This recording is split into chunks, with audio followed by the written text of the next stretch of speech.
All right, we are on the board with the first find. That's a rather large piece of pottery for this area. Kind of cool looking. All right, we will take that.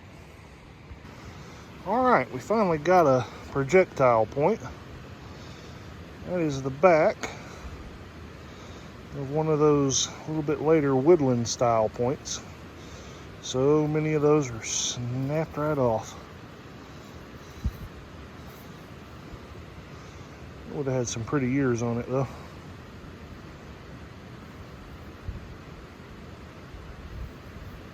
All right, we didn't get skunked.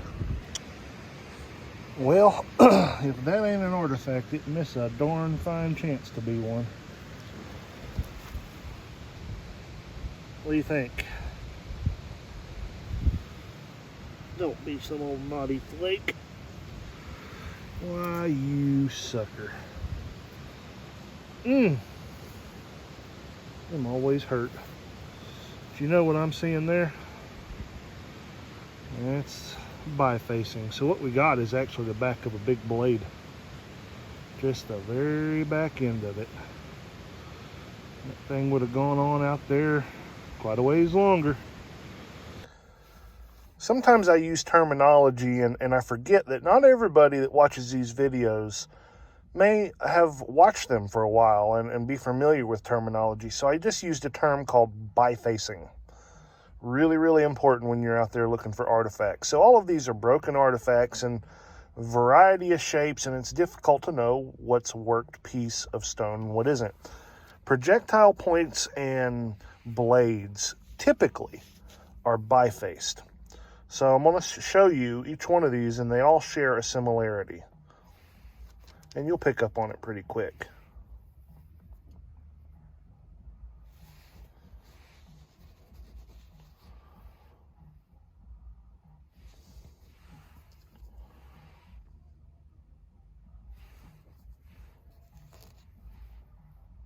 All right, so did you see the similarity? Bifacing. You kept seeing that football shape over and over. That means the left side of this stone has the same sort of curve as the right side, and that's from the knapping process because they work from the edges, driving flakes off. It leaves thinner edges and thicker centers.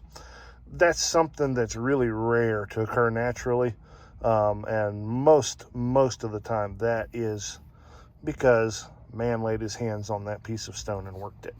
Just one of the things I look for when I look for artifacts. I love that piece of pottery. Pieces of pottery at that site are not very common, but as you can tell, occasionally I do run across a piece or two. There's a pretty tip. Didn't get to show you that one. And the back of that woodland style point. It's got a big break on it, but I'm pretty confident that's what that was, just based off that one ear there. So there you have it. Felt good to lay my hands on a little history. All right, I decided to stop and check my spot that tends to be overgrown, but being winter, should be clearing out in a few spots. And I flipped that out. I just really saw that color right there. It's broken, but pretty red quartz Mora Mountain. Shame the tip is gone, but that is a really pretty color. I'll display a piece like that just because of the color.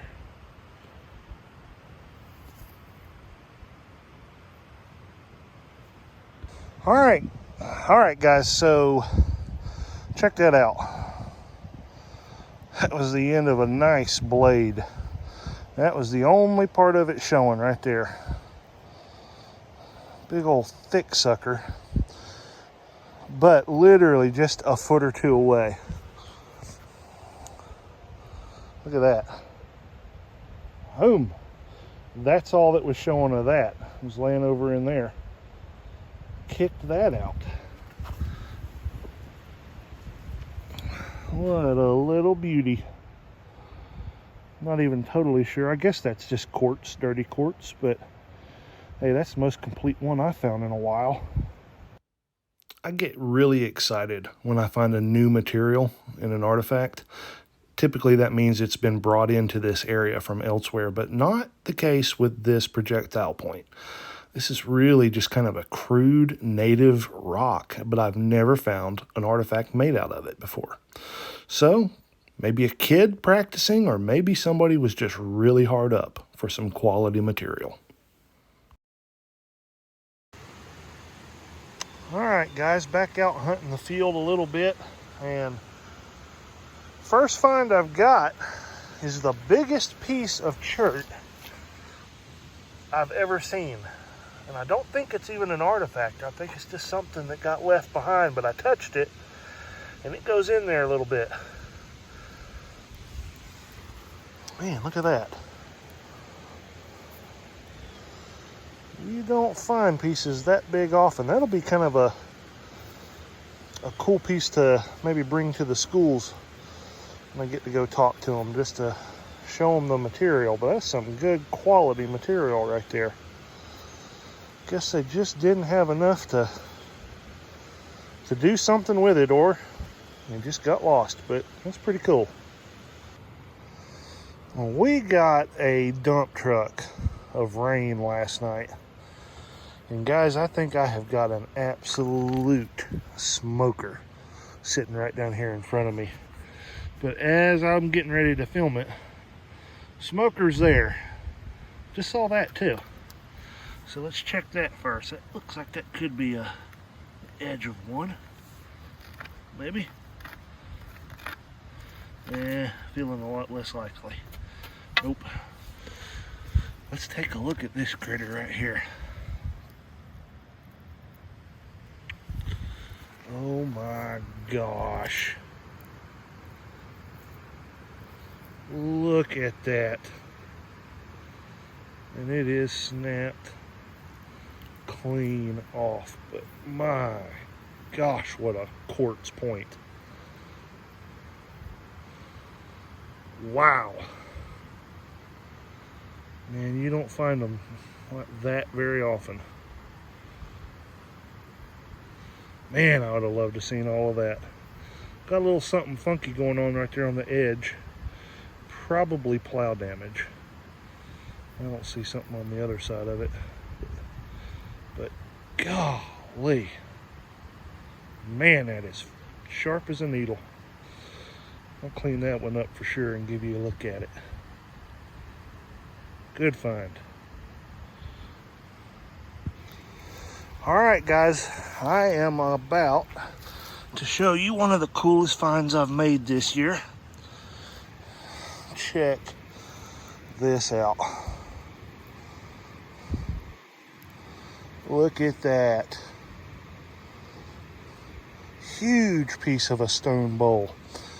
And it's not the usual material that you would see for a stone bowl. It's that sandstone type stuff. And look at that. You can see well, when we wash it up, you'll see it even better.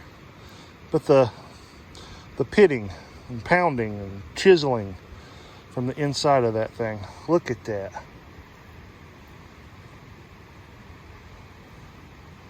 That's just incredible. Man, this is the video for strange materials. We'll clean it up and take a little closer look at it. Well, guys, I am doubly stumped. Let's look at this first. Once again, I've got a new material here that in all the years of hunting, I've not found one made out of this. It is a quartzite. It's got quartzite in it, I guess, but you can tell it's not translucent. The grain in that rock kind of naturally runs left to right, but I honestly do not know what material I'm dealing with. But man, it made a fine artifact, I know that.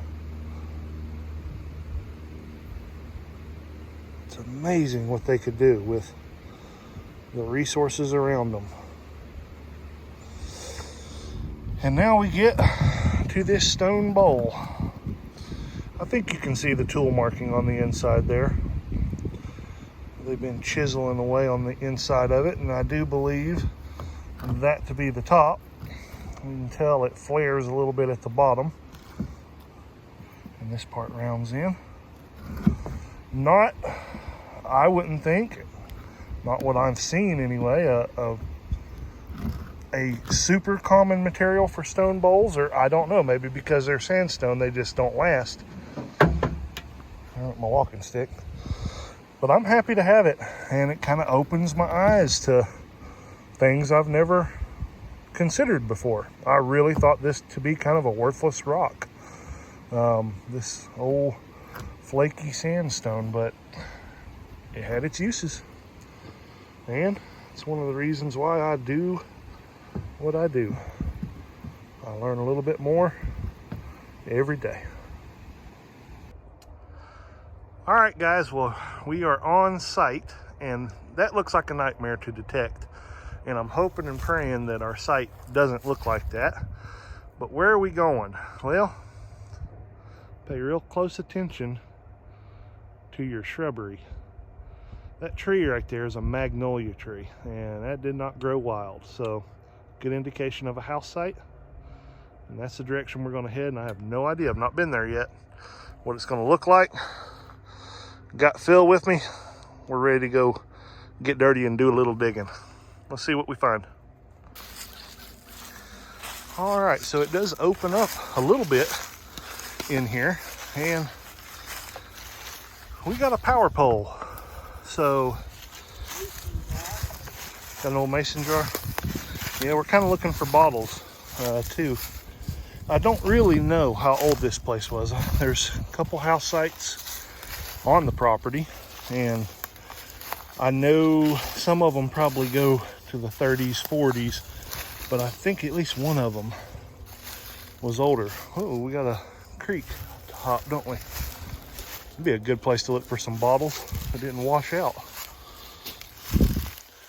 So we're gonna hop over there, and it does look pretty gaumy, but won't know till we get in there. Well, we have arrived at the house site, and it's interesting, but also not too good. So, block foundation. So this isn't one of the earlier houses. There's something really interesting though. Look at this building. It's made out of marble. You don't see that too often. To be honest with you, it kind of stinks back in here. So much trash. Tons of trash. Phil's been rooting around inside there. Weird stuff, but more modernish stuff. And all grown up. I'm gonna swing for a little bit, but I have a feeling there's gonna be so much of that stuff that we're not gonna have a good time detecting in this spot, but we'll try it. We'll give it a go and see if anything pops up. All right, so we did find a little bit of open area away from the house. So maybe we're hoping to be yard. Not nearly as much trash, but Phil just made a discovery. Hey, check it out. Nice old belt buckle. Very, very cool. And we'll take that. All right, it's a start. Some liquid filler for steel. Not sure how old it is, but I know one thing, every time I wipe it, the letters disappear. Phil just found a little pair of scissors in disguise. Old hair Brett. Fooled me for a second. So Phil's new to detecting, and he's hearing all sorts of crazy bad signals with the AT Pro, which is still chirping right there. And I'm kind of trying to tell him, you know, Phil, that's not a good signal. Don't waste your time there. And the first thing that comes out of the hole is that, which scared me half to death. It is aluminum, some sort of a knockout, or I don't know, maybe leaving a little piece of jewelry of some sort, but nothing on it. Goes on down, and what does he do? Proves me wrong. Finds a coin. We don't know what year it is yet, but I'm hoping he got a Wheatie. Nah, not a Wheatie. Is it not? Golly, you missed it by 1 year. 59. 1 year. But hey, he got a coin and proved me wrong, so I'm gonna shut up and let him do his thing. Maybe he can find a silver colored one of them. All right, well, Phil and I have traipsed around to try to find another house site. Coming up on this little top here, I mean right on top of the dirt, is a wheat penny, and I could see the date just for a second. I think it's a 1918. It looks like a good old one though. I'm not going to promise anything on the date, but I thought I saw it for a second. Anyway, it's an old coin. I'll take that after a year like this. So we're going to keep poking around right up in here. Maybe we're close to some old house site. Well, if you ever wondered whether or not the Equinox acts real crazy underneath power lines, well, that's as underneath power lines as you can get. Those are some big ones, and it is acting pretty normal, to be totally honest with you. Found a few coins, located a couple house sites. Mainly we're just enjoying the view. Come on, look at that.